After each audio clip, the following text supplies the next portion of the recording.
Pag isang araw at buhay pa tayo, ibig sabihin hindi siya nakakalason. Hey guys, may nakita tayo dito. Ayan o.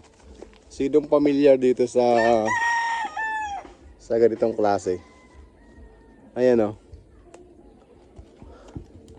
Ayan guys, sinong pamilyar dyan? Comment nyo nga dyan guys kung sino nakakakain na nito.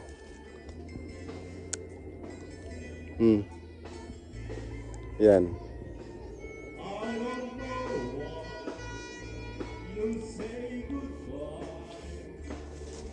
Hindi ko alam kung nakakain pala to hindi kasi iba naman ang lasa. Ayan guys oh. Ayan oh. Sino guys nakakaano sa inyo yan? Nakakaalam kung anong klaseng ano to? Anong klaseng halaman o nakakain ba yun o hindi? Ayun oh, ang daming bunga. Kasi dati nung bata pa ako sa probinsya, meron kaming ayan oh. Meron kaming ganito parang same nito, parang maliit dito ng konti. Nakakain siya. Tapos may konting asim, manamis-namis. Ayan siya oh. Ang daming bunga. Akala ko ito pa rin siya, iba pala. Wala naman siyang lasa pag kinain. Pag hindi tayo namatay, hindi ito lason.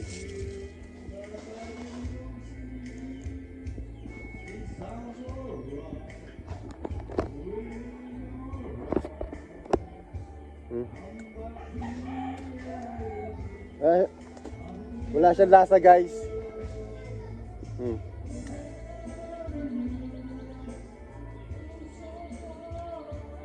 Kaya sa loob.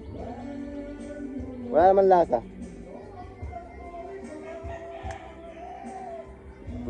Pag isang araw at buhay pa tayo, ibig sabihin hindi siya nakakalason. Hello.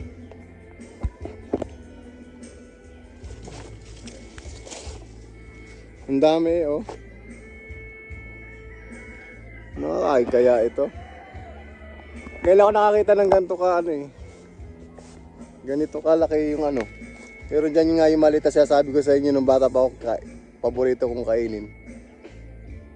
Sa mga probinsya talaga dami mo makikita na kakaibang ano. Pwede mo makain.